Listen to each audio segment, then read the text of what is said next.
Dear friends, I'm happy to participate today with you in this manifestation of solidarity with the peoples of Colombia and Palestine.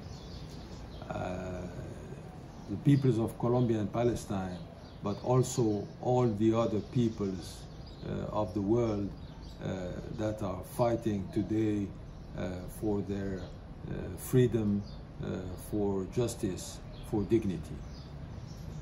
I'm going to read to you on this occasion a poem I first read at the International Festival of Poetry of Medellin 7 years ago. And this poem is called Carthage Must Be Destroyed. There is no war, there is no peace, there never was.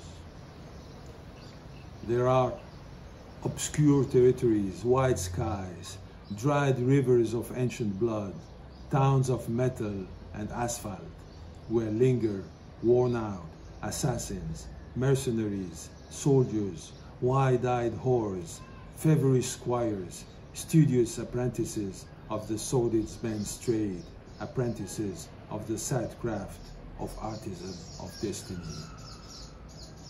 There are broken cups, sharp stems, putrid petals, marble eaglets, stains of sperm, stains of blood, revolver butts of chrome and silver damaged over the skulls of rebellious prisoners at the table of honor where the feast will linger until the end of time. There are here, without corrections, decrees taken in drunkenness, poultry feathers in the inkstands. In the night, chip rings scintillate at the fingers of the new masters of the future and the past.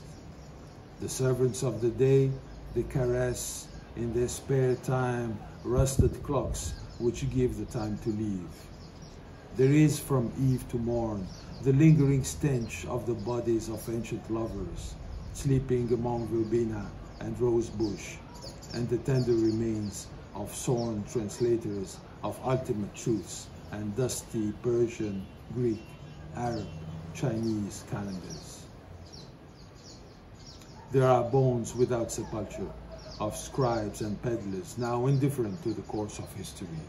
The tangled bones of men, of women, of pubescent children, hips, femurs, jaws, phalanges, instruments now useless to that which has nevertheless a name, sung by poets, exiles, convicts, as well as by the last murderer. There is the horizon spoiled by the first word, the first utterance, the first howl bellowing from within, the pain of stuttering and silence, the pain articulated to the pain of self, the pain stuck into pain, the plowing of bodies by the blade of envy, the shameful work of the grotesque work of envy, in the madness of the general effusion, the predation of goods, the enslavements of bodies. Because no one here believes in something else. In the soul, for instance, in the spirit.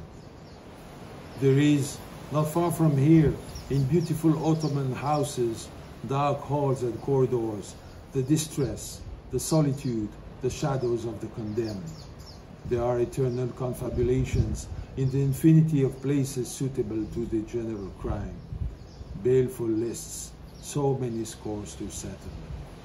Phrases of cerement, words of camphor and honey, commas of poison. Always triumphs the same logic. Carthage must be destroyed. We must destroy Algiers, Baghdad, Damascus, Cordoba, Tangiers, Isfahan, Samarkand, Hiroshima, Nagasaki. We must destroy Dresden and London and Warsaw, burn Valparaiso, Lisbon, Gelman, Constantine, Wounded Knee, and Palestine. We must turn to ashes the slightest attempt at any sunlit arbor, at any outline of a balcony, of a garden, of a fountain, of tapestry, of manuscript, of guitar, of mandolin. We must break their jars of oil, their jars of barley and magic grains. We must burn the olive trees, the fig trees, the almond trees, the palm groves, and all their livestock. We must cripple their horses, rape their women, their children, do what pleases you and what repulses you. We must relentlessly stir the fire of discord between what remains of them. We must sever by the sword and by law the bonds of flesh and blood and all loyalties. We must burn their memory, the archives, the parchments, the treaties, their ritual jewelry, their trinkets. We must drown in blood the rebels and the rebellion, the very idea of revolt. We must kill the revolutionaries and the revolution. We must extirpate from the parcels of fertile land the roots of dreams, the seeds of flowers and fruits, the fragments of respiration. We must blacken the sky, sow fears, lead to despair.